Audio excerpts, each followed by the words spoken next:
तो आज हम मध्य प्रदेश के प्रमुख राजवंशों की सीरीज में आज हम पढ़ेंगे सिंधिया राजवंश के बारे में, जो कि मध्य प्रदेश में 1732 ईस्वी में अस्तित्व में आया तथा 1948 तक अपना अस्तित्व बनाए रखा था। अब वर्तमान मध्य प्रदेश के परिप्रेक्ष्य में बात करें तो यह मध्य भारत का प्रमुख राजवंश माना जाता था। अब बात करें हम इसके इतिहास पर कुछ नज़र डालें तो मराठा शक्ति के रूप में पूना में बाजीराव पेशवा प्रथम का आधिपत्य था। उस समय मध्य प्रदेश का जो क्षेत्र है, मध्य भारत का जो क्षेत्र था, जो दो विश्वास पात्र मतलब बाजीराव प्रथम के विश्वास पात्र जो लोग थे, राणोजी सिंधिया और मल्हार राव होलकर को राणोजी सिंधिया को मध्य भारत तथा मल्हार राव होलकर को मालवा की सूबेदारी दी गई। अब 1732 में मराठा की जो स्थिति को कमजोर देखते हुए इन मराठा सरदारों ने, यानी कि जो सूबेदार थे, इन्होंने अपनी स्वतंत्रता घोषित कर दी। यानी कि उसी राज्य पर, जैसे कि राणोजी सिंधिया ने मध्य भारत में, तो वहीं मल्हार राव होलकर ने मालवा क्षेत्र में अपनी स्वतंत्र सत्ता स्थापित कर ली। तो मालवा क्षेत्र में मल्हार राव होलकर ने, जो जिसे इंदौर में राजधानी बनाया था उन्होंने, साथ ही ग्वालियर क्षेत्र में राणोजी सिंधिया ने, जो कि उनकी राजधानी थी उज्जैन में, नागपुर में भोसले ने तथा बड़ौदा में गायकवाड़ ने, साथ ही बात करें तो धार में आनंदराव पवार ने तथा देवास की बात करें तो तुकोजी राव पवार ने अपनी स्वतंत्र सत्ता स्थापित कर ली थी। अब हम बात करें सिंधिया वंश के बारे में बात करते हैं तो सिंधिया वंश के एक संस्थापक शासक के लेकर भारत संघ में विलय करने के शासक तक हम उन पर चर्चा करेंगे। पहले संस्थापक शासक के रूप में राणोजी सिंधिया, जो कि 1732 से 1743 तक सिंधिया राजवंश की गद्दी संभाली थी इन्होंने। अब बात करें ग्वालियर में सिंधिया राजवंश की स्थापना कब हुई थी? 1732 में। तथा इनकी जो प्रारंभिक राजधानी थी, यानी कि उज्जैन थी इनकी राजधानी। जो सिंधिया राजवंश की राजधानी कौन सी थी? उज्जैन थी। अब हम बात करें सिंधिया राज्य के विस्तार, मतलब कितना विस्तृत था यह, तो सिंधिया राज्य उज्जैन, शाजापुर, शुजालपुर, मक्सी, गुना, शिवपुरी, ग्वालियर एवं भिंड के क्षेत्रों तक विस्तृत था। अब राणोजी सिंधिया की बात करें तो यह 1743 में राणोजी सिंधिया की मृत्यु हो गई। इसके बाद सिंधिया राजवंश की गद्दी पे महादजी सिंधिया बैठे थे। महादजी सिंधिया ने सिंधिया राजवंश की गद्दी संभाली। महादजी सिंधिया की बात करें तो इन्होंने 1743 में सिंधिया राज्य की राजगद्दी संभाली तथा साथ ही सिंधिया वंश के पहले प्रतापी शासक एवं कुशल प्रशासक एवं सेना नायक के तौर पर इन्हें जाना जाता है। महादजी सिंधिया ने पानीपत के तीसरे युद्ध में भाग लिया था, जिसमें मराठों की बुरी तरह पराजय हुई थी। तो पानीपत के तीसरे युद्ध पर नजर डाले तो यह युद्ध अफगान आक्रमणकारी अहमद शाह अब्दाली और मराठा के मध्य हुआ था, जिसमें मराठा सैन्य शक्ति का नेतृत्व करता सदाशिव राव भाऊ थे, जो कि 1761 में हुआ था। और वर्तमान में परिप्रेक्ष्य में बात करें तो पानीपत वर्तमान में कहाँ है? हरियाणा राज्य में है।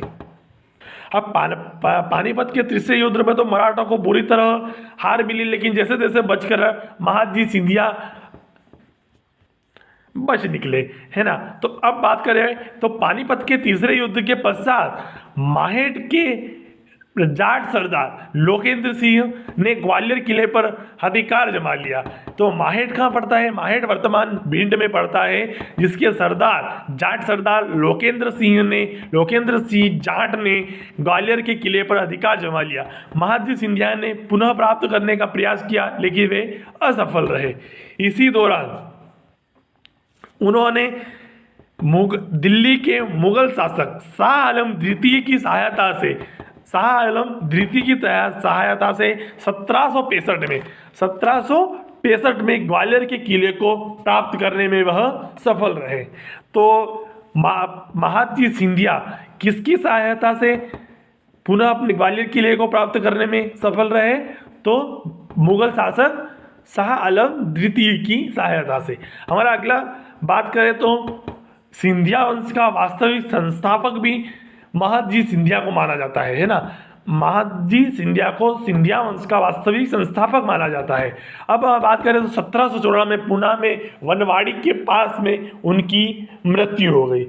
इनकी मृत्यु के बाद सिंधिया राजवंश पर अगला शासक बने थे दौलत राव सिंधिया, जो कि 1794 में इन्होंने सिंधिया राजवंश की गद्दी संभाली थी महदजी सिंधिया की मृत्यु के बाद। तो हम बात करें दौलत राव सिंधिया के अपने शासनकाल में। दौलत राव सिंधिया ने अपने शासनकाल में 1810 ईस्वी में, है ना, ये बहुत मोस्ट आईएमपी क्वेश्चन है कि उज्जैन को राजधानी से ग्वालियर को राजधानी कब बनाया गया। तो 1810 में दौलत राव सिंधिया के शासनकाल में उज्जैन को ग्वालियर घराने की यानी कि सिंधिया घराने की राजधानी से हटाकर ग्वालियर को राजधानी बनाया गया। कब? 1810 में। किसके शासनकाल में? दौलत राव सिंधिया के शासनकाल में। सन 1827 में निसंतान राजा के रूप में दौलत राव सिंधिया की मृत्यु हो गई, यानी कि सिंधिया वंश के पहले शासक थे जिनकी निसंतान राजा के रूप में मृत्यु हो गई। दौलत राव सिंधिया के बाद उनके दत्तक पुत्र जखोजी राव सिंधिया शासक बने। 1827 से 1843 तक इन्होंने सिंधिया राजवंश पर शासन किया और दुर्भाग्यवंश इनकी भी निसंतान ही मृत्यु हो गई, यानी कि इनका भी कोई उत्तराधिकारी नहीं था। अब इनके बाद तत्पश्चात जखोजी राव सिंधिया की विधवा रानी ताराबाई का दत्तक पुत्र जयाजी राव सिंधिया शासक बना। अब जयाजी राव सिंधिया के शासनकाल में 1857 ईस्वी की क्रांति हुई। अब ये भी मोस्ट आईएमपी क्वेश्चन है कि 1857 ईस्वी की क्रांति के समय सिंधिया राजवंश पर किसका शासन था? तो उस समय जयाजी राव सिंधिया का शासन का था।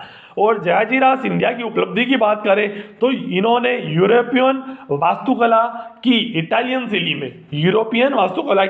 शैली में जय विलास पैलेस का निर्माण 1874 में कराया था। 1874 में इन्होंने जय विलास पैलेस का निर्माण करवाया था।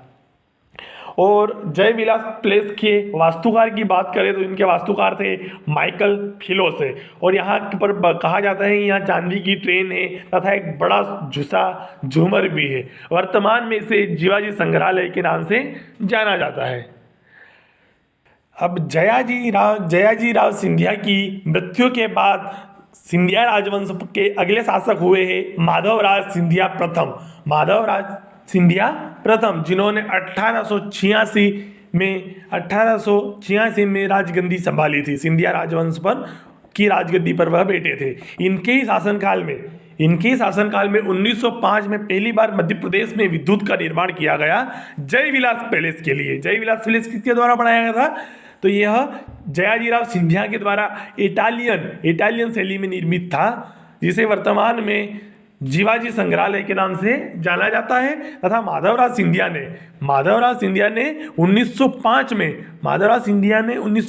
में मध्य प्रदेश में पहली बार विद्युत का उत्पादन किया था। तथा 1925 में माधवराज सिंधिया ने ग्वालियर व्यापार मेले की शुरुआत की थी, जो वर्तमान में भी संचालित किया जाता है, जिसमें वाहन बिक्री खरीदी के लिए प्रसिद्ध माना जाता है यहाँ। और अब बात करें माधवराज सिंधिया ने की सन 1925 में मृत्यु हो गई।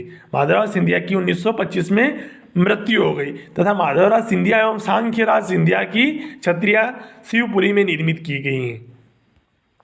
माधवराज सिंधिया के शासनकाल में ही ग्वालियर में संगीत सम्राट तानसेन की स्मृति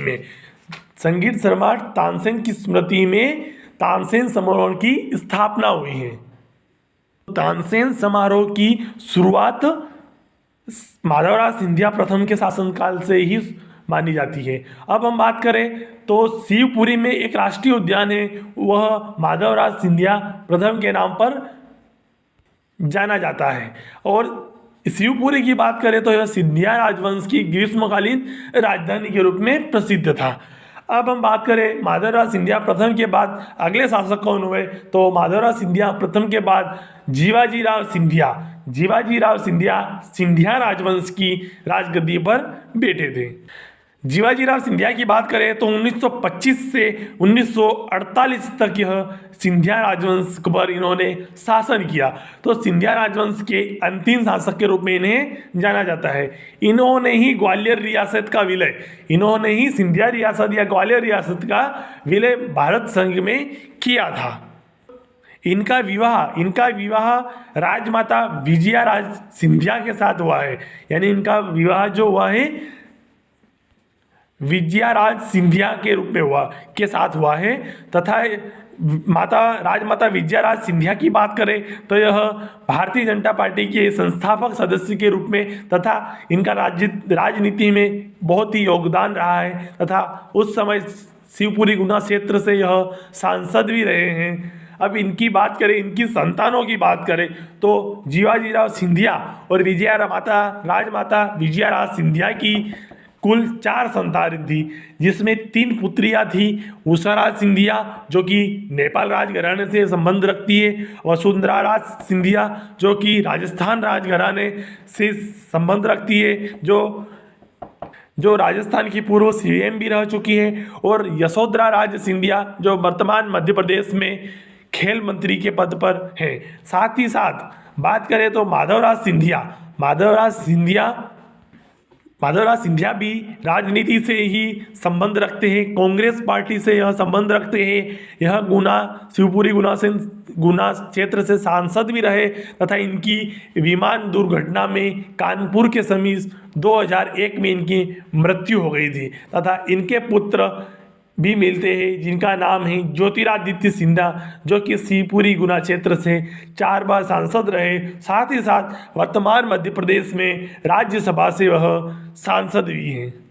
इस प्रकार हमने सिंधिया राजवंश के बारे में संस्थापक शासक से लेकर इनके अंतिम शासक तक जीवाजीराव सिंधिया तक हमने चर्चा की है। अब हम मिलते हैं मध्य प्रदेश के अगले राजवंश होलकर राजवंश के साथ नेक्स्ट लेक्चर में। जय हिंद।